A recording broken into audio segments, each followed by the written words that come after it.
पत्नी को सब समझ होती है कि उसका पति कब कहाँ कैसे उसे धोखा दे रहा है, लेकिन रिश्तों की खातिर वो नादान और ना समझ बन जाती है। तो इसी सुविचार के साथ दोस्तों आज की वीडियो की हम कर लेते हैं शुरुआत। तो दोस्तों सुबह का टाइम है, ये करीब 7:15 बजे का टाइम है सुबह का। और आज है ना सुबह मतलब देखो कैसे पीछे धुंधला धुंधला मौसम भी हो रहा है, यानी कि हल्की हल्की सी ना ओस छाई हुई है, धुंध। वैसे ये ना मतलब जो ठंड वाली धुंध होती है ना वो महसूस नहीं हो रही थी, वैसे ही बादलों में धुंध सी छाई हुई थी। मौसम इतना अच्छा हो रहा था ना, सुहावना सा, ठंडा ठंडा सा, मतलब गर्मी भी नहीं महसूस हो रही थी, ठंड भी नहीं महसूस हो रही थी, इतना अच्छा मौसम हो रहा था। तो मैंने तो सोचा फिर मैं बाहर ही बैठ के अपना खाना बनाऊंगी। तो बस अब मैं खाना बनाने की ये तैयारी कर रही हूँ। बस बच्चों को और उनके पापा को मैंने जैसे उनको जो भी उनको पीना होता है कि जो चाय पीनी थी उनके पापा को चाय पिला दी। दादा दादी भी सुबह के टाइम ही चाय पीते हैं, बच्चों को दोनों को दूध पिला दिया मैंने। और बस फिर मैं अभी ये खाने की तैयारी कर रही हूँ। खाने की तैयारी में बस ये आलू बैंगन की सब्जी, चावल, रोटी यही हो जाएगा और ये दोपहर तक का खाना हो जाएगा हमारा आराम से। और छुट्टी वाले दिन तो बस मैं सुबह ही बना लेती हूँ, क्योंकि दिन भर में और भी कुछ एक्स्ट्रा काम के लिए टाइम निकालना होता है, जैसे सूट की सिलाई वगैरह ये भी कर लेती हूँ। जैसे जैसे आप मेरे व्लॉग आप मेरे देखा करोगे तो आपको सब मेरी वीडियो में समझ आता रहेगा मेरी। और ये मेरी रियल ज़िंदगी के व्लॉग में यहाँ पे आपके साथ शेयर करा करूँगी दोस्तों। और अभी मैं यूट्यूब पे नई हूँ ना, तो नए यूट्यूबर को वीडियो को थोड़ा देखना भी लोग कम पसंद करते हैं, तो ज़्यादा अभी तक तो मैंने फिर भी थोड़े बहुते मतलब छोटे व्लॉग डाले हैं। आज शायद 14 मिनट की वीडियो तो शायद हो ही जाएगी। और बस तो मतलब मैंने सब्जी वगैरह काट ली थी, बस अब छोंक की तैयारी करती रहूँगी। और जैसे आप मेरे काम की तरफ ध्यान देते रहना। और मैं आज आपके साथ एक वीडियो बात मतलब शेयर कर रही हूँ आपके साथ। ये उन औरतों के लिए होती होगी जिनके आदमी मतलब दूसरे अफेयर में रहते हैं, दूसरी औरतों के चक्कर में रहते हैं, और वो ना ज़्यादा ही डिप्रेशन में चली जाती हैं। मतलब उनके लिए शायद ये थोड़ी बहुत ही तो मोटिवेट, थोड़ा बहुत तो शायद उनको मेरी वीडियो से कुछ तो सीख मिलेगी। मतलब थोड़ा बहुत अगर मोटिवेट होती है ना, तो बस मेरे दिल को तो इसमें भी बहुत ज़्यादा तसल्ली होगी। अगर हज़ारों लाखों वीडियो लोगों में से भी अगर एक इंसान को भी थोड़ा बहुत मोटिवेट हो जाता है ना, तो ये मेरे लिए बहुत बड़ी बात है। और दोस्तों ये कोई मैं आपको मोटिवेट करने के लिए नहीं बता रही, मैं ये खुद की अपनी रियल ज़िंदगी के बारे में आज आपको एक बात शेयर करती हूँ आपके साथ। तो दोस्तों ये है ना जो दीपांशी के पापा यानी कि हस्बैंड है जो मेरे, ये मतलब किसी औरत के साथ ऐसे ही गैर संबंध है इनके, उनके साथ नाजायज संबंध, मतलब उनके साथ अब वो कुछ तो मुझे इनके बारे में बाहर सुनी सुनाई बातों पे तो वैसे मैं कम थोड़ा ध्यान देती हूँ, पर मैंने कुछ वीडियो भी मेरे पास इनकी ऐसी आई जिससे पूरा प्रूफ हो गया कि ये बिल्कुल गलत हैं। और वीडियो भी इनकी मेरे पास किस तरह से आई कि इनका फ़ोन मेरे पास रखा था, एकदम उस लेडीज ने इनको ब्लैकमेल करने के लिए कुछ अपनी जैसी, मतलब इन्होंने ये उस औरत के साथ बहुत गलत थे। और वो वीडियो मेरे सामने आई तो फिर मैंने उस टाइम में तो एक औरत, मतलब ये औरतें सब समझ सकती हैं उनके दिल पे अगर क्या बीतती है कि उनका पति किसी गैर औरत के साथ किस तरह से दिखे वीडियो में, और बाहर से तरह तरह की बातें भी कोई लोग दिखा रहे हैं, प्रूफ के साथ बता रहे हैं, तो कैसी कैसी सुनने को मिले तो एक औरत के ऊपर क्या बीतती है। पहली बार मैंने जब उनकी ऐसी तरह की वीडियो देखी है ना, तो बस अंदर से इतनी टूटी ना, बस मैं इतना मेरा दिल रोया, इतना दिल रोया, बस पूछे ना, मेरी आंखों से टपर टपर आंसू, आवाज़ बिल्कुल ना आए। और मेरे हाथ में फ़ोन और वो सामने मुझे देख रहे कि मैं उनकी इस तरह की वीडियो देख रही। तो फिर उन्होंने वो फ़ोन मेरे से छीन लिया और मैंने उनके फ़ोन छीनने से पहले वो वीडियो मैंने उनके फ़ोन से अपने फ़ोन में ट्रांसफ़र भी कर ली थी। फिर मैंने बाद में कुछ देर के लिए सोचा, फिर मैंने सोचा मैं इस वीडियो को करूँगी क्या, मैंने वो डिलीट मार दी। और मैंने ये बात मैंने किसी के आगे शेयर नहीं करी, बस मेरे दिमाग में ऐसे थोड़ा घूम रही थी क्योंकि कहते ना, या तो औरत के मतलब पेट में बात ही नहीं पचती, वही बात समझ लो कि मैं ये वीडियो आपके बाद में आपसे शेयर कर रही हूँ। बाकी मैंने आस पड़ोस से किसी से शेयर नहीं करी ये वीडियो, बात मैंने आपसे ना ही मैंने अपनी मम्मी से, बहनों से।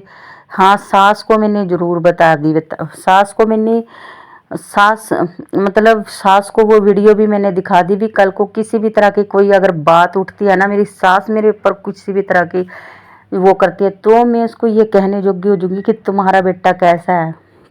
तो बस मैंने उसको दिखा के, बाकी ना मैंने ननदों को, अपनी बहनों को, भाई को, भाभी को, माँ को, सगे संबंधियों को, रिश्तेदारों को, गलियों में मैंने किसी से ये बात ना बताई और ना ही मैंने ये बात शेयर करी। और वैसे भी दोस्तों ये बात मैं किससे शेयर करूँगी, क्योंकि एक औरत ही होती है जो अपने आदमी की इज्जत को बनाए रखती है। अगर मैं कल को ये बात बाहर रखती या घर के वालों को बताती, किसी को भी कुछ बताती, तो इसमें उनकी बदनामी भी होती, तो समझ लो फिर एक औरत की भी बदनामी होती है। मुझे भी उनकी, कहते हैं ना, औरत की इज्जत के साथ ही आदमी की इज्जत, और आदमी की इज्जत के साथ ही औरत की इज्जत है। तो बस कुछ ना कुछ मेरे अंदर ऐसे विचार भी हैं मेरे अंदर। तो मैंने ना ये चीज़ें मैंने बिल्कुल उनके साथ मैंने बहुत ज़्यादा बर्दाश्त कर ली, क्या बर्दाश्त कर ही रही हूँ। अब मुझे बाहर है ना ये बातें बहुत ज़्यादा सुनने को मिलती हैं कि ये ना जो मेरा हस्बैंड है ये ना किसी विधवा औरत के चक्कर में है, और मतलब जिस औरत के साथ मैंने वीडियो देखी है वो कहीं और की है। मतलब ये ना काफ़ी सारी औरतों के साथ ही है। अब मुझे सुनने में आ रहा है कि ये किसी मतलब विधवा औरत के साथ में है, उसके साथ। अब मैं ये सोचती हूँ कि विधवा औरतें भी बता अपने आदमी, चलो उनका आदमी चला गया, अब वो दूसरे का घर पता नहीं क्यों बर्बाद करने पे लग रही है। मैं और वो औरत का मुझे पता भी है कौन है, मैं चाहती ना तो उसके घर जाके मैं बेइज्जती कर आती। तो दोस्तों, पर भगवान ने ना मुझे इतनी सहन शक्ति, इतना कुछ बर्दाश्त करने की हिम्मत दे दी है ना। मैं इस चीज़ से नहीं डरती कि मैं उसका जाके मैं उसको गाली गलौज जो भी हो सकता है मैं सब कुछ कर सकती हूँ, पर मैं बस ऊपर वाले भगवान से और अपने माँ बापों के संस्कार की वजह से रुक गई। फिर भी है ना मैंने ये चीज़ देखी कि मैं ये सोच समझती हूँ कि एक विधवा औरत के ऊपर उंगली उठाने से है ना, उसके चरित्र के ऊपर उंगली उठाने से मुझे खुद लज्जा महसूस होएगी। क्योंकि है ना मैं सब विधवा औरतें होती है ना, मैं उनको बहुत ज़्यादा सम्मान करती हूँ, क्योंकि उनके ऊपर है ना जो भगवान है ना, भगवान ने उनको उनके पहले ही भगवान ने क्यों ठोकर मारी रखी है, ये क्यों नहीं, उनका क्यों दुर्भाग्य, उनका भाग्य दुर्भाग्य में क्यों बदला हुआ है, ये तो भगवान ही जानता है। मतलब मैं ऐसी सी बातें बहुत ज़्यादा समझती हूँ, पर फिर भी ना मैं भगवान की लिहाज से मैंने उस औरत की मैं बहुत ज़्यादा बर्दाश्त कर रही, और शायद आगे भी मैं बर्दाश्त करूँ, क्योंकि मैं ना किसी भी विधवा औरत के ऊपर कुछ भी लांछन लगा नहीं सकती, जबकि लोगों ने प्रूफ के साथ बहुत कुछ मुझे दिखा दिया है। अब वो औरत मेरे आदमी के साथ क्यों लगी हुई है पता नहीं, तो अपनी शारीरिक ज़रूरतें पूरी करने के लिए या फिर अपनी आर्थिक स्थिति ठीक करवाने के लिए लगी हुई है। बस मैंने तो अपने भगवान से, अपने इष्ट देवता से बोल दिया, भगवान जो है, अगर तू उस औरत को मेरे आदमी से उसकी ज़रूरतें पूरी करवा रहा है ना, तो इसमें भी आपका कुछ ना कुछ भला होगा। मैंने तो अपने परमात्मा के ऊपर ये सारी बात छोड़ दी। बस मैंने अपने हस्बैंड से ये बात ज़रूर बोल दी है कि भी तू जहाँ मर्जी मुँह मार, पर हमें और मेरे बच्चों को नहीं तंग रखा कर। पर वो इसके बावजूद भी हमें बहुत ज़्यादा, अब क्या बताऊँ क्या नहीं आपको, बातें करते करते है ना, मतलब बच्चों के तरफ से मेरा दिल थोड़ा वैसा हो जाता है। बाकी जो मैं खुद हूँ ना, अब तो मेरे को ना बहुत ज़्यादा स्ट्रोंग हो चुकी हूँ मैं। मतलब शादी को अब 9 सालों के पूरा 10वां साल लग जाएगा। इन 10 सालों में मैंने इतना कुछ बर्दाश्त कर लिया ना, इतना कुछ, बस जिसकी बर्दाश्त की मतलब कोई और औरत होती होगी ना, मतलब लोग तो कहते हैं, औरतें सभी यही बोलती है, अगर मेरी जगह मैं होती ना तो ये कोई दूसरी औरत होती तो छोड़ के चली जाती। पर दोस्तों, मैंने सच में ही बहुत कुछ बर्दाश्त कर लिया इन 10 सालों में। इतना जल्दी से कोई औरत बर्दाश्त नहीं करती। आगे आगे जैसे जैसे आप मेरी वीडियो देखा करोगे आपको मेरी निजी ज़िंदगी के बारे में पता लग ही जाएगा।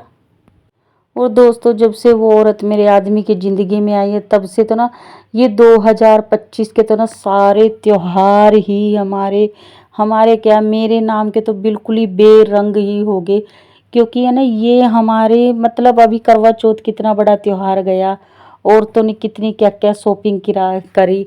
और एक ये आदमी है, मतलब चलो ये करवा चौथ छोड़ दो, इन्होंने तो इन 10 सालों के अंदर कभी मुझे एक लिपस्टिक भी मतलब मेकअप का कोई सामान दिलाना नहीं होता। और ना ही मैंने इनसे कभी जिद करी जैसे और औरतें मतलब ये करवा चौथ पे पता नहीं क्या क्या खरीदती है, कितने 16 श्रृंगार कपड़े लत्ते, मैंने कभी इस चीज़ की कोई डिमांड नहीं करी। हम तो पुराने कपड़ों में ही अपना टाइम पास कर लेते हैं, कोई नहीं। पर अपना व्रत मैंने पूरी श्रद्धा भाव से रखा। और करवा चौथ पे भी मैंने तो भगवान से बस यही विनती करी है, हे करवा चौथ माता, हे चंद्र देवता, मेरी अद्धी भी उम्र इसी को दे दे और इसकी उम्र लंबी कर और मुझे इस संसार से मुक्ति दिला। और दोस्तों बस कहीं ना कहीं बस अपने बच्चों के लिए जीना पड़ता है। और मैं तो क्या दोस्तों, मेरे जैसी बहुत सी ऐसी औरतें हैं जो बच्चों के लिए ही मतलब इस संसार में जिंदा हैं। और घर परिवार सब इतना कुछ बर्दाश्त करने के भी, मारपीट खा के भी और तंगी में रह के भी अपने बच्चों के खातिर बस रह रही हैं। और शक्ल से आपने मेरी हालात, आप मेरे शरीर से और मतलब चेहरे से देख लो, मतलब आप कह नहीं सकोगे भी इतनी पढ़ी लिखी शहर की समझदार लड़की थी और आज देखो कितना कुछ बर्दाश्त करके ऐसे झल्लियों जैसा मेरा सारे दिन हाल रहता है। और ये देखो आज ये है दोपहर का खाना, और जिनको रोटी खानी थी कोई रोटी खाने वाला है तो कोई चावल खाने वाला है, सबको उनकी पसंद के अनुसार मैंने ये खाना खिला दिया। और इधर देखो ये दीपांशी और के बच्चों की दोनों की मस्ती चल रही है। ये दोनों ना कह रहे मम्मी इसके अंदर तो हम धनिया उगाएंगे, ये कहीं देख के आए होंगे, पता नहीं इन्होंने फ़ोन में देखा, मिट्टी को कूट छेद के ये एक डब्बा सा रखा था इसके अंदर डाल दिया। और बच्चों को तो वैसे भी मिट्टी बहुत पसंद आती है। दोनों भाई बहन ये खेल रहे थे तो थोड़ी सी वीडियो मैंने इनकी भी रिकॉर्ड कर ही ली। और बस और दोस्तों जो भी मेरे साथ हो रहा है ना, मैं इसकी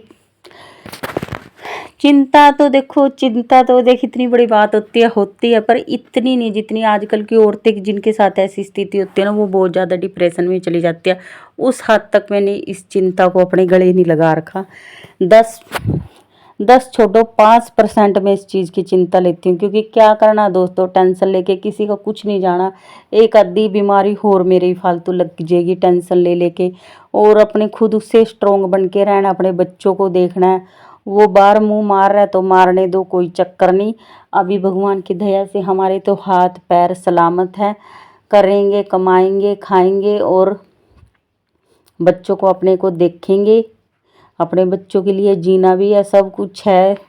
जब तक रहेंगे अपने बच्चों को अच्छे से रहेंगे। देख एक माँ होती है ना, एक माँ ही कहते हैं ना भगवान को माँ के समान दर्जा दिया जाता है, तो वैसे ही फिर मुझे तो अपने बच्चों का भगवान ही बनना है, तो उनको सब देखना पड़ेगा। आगे अगर मैं इस दुनिया से मतलब जैसे जैसे मुझे देखने को इतने तो एक बार तो हो ही गया था मैं भी कुछ ना कुछ मतलब सुसाइड कर लूँ मर जूँ। फिर मैंने सोचा कि इसकी तो और भी आज़ादी हो जाएगी, मेरे बच्चे रुड़ जाएंगे, तो मैं ऐसा कोई कदम नहीं उठाऊंगी। अपने बच्चों के लिए जीऊँगी अच्छे से और कोई टेंशन नहीं लूँगी। इसको जो करना है करने दो। इसको मैंने थर्ड पर्सन समझा अपनी ज़िंदगी का, यानी कि कोई मतलब ही नहीं है, जो करे करे। तो नेक्स्ट व्लॉग में मिलूँगी, बाय।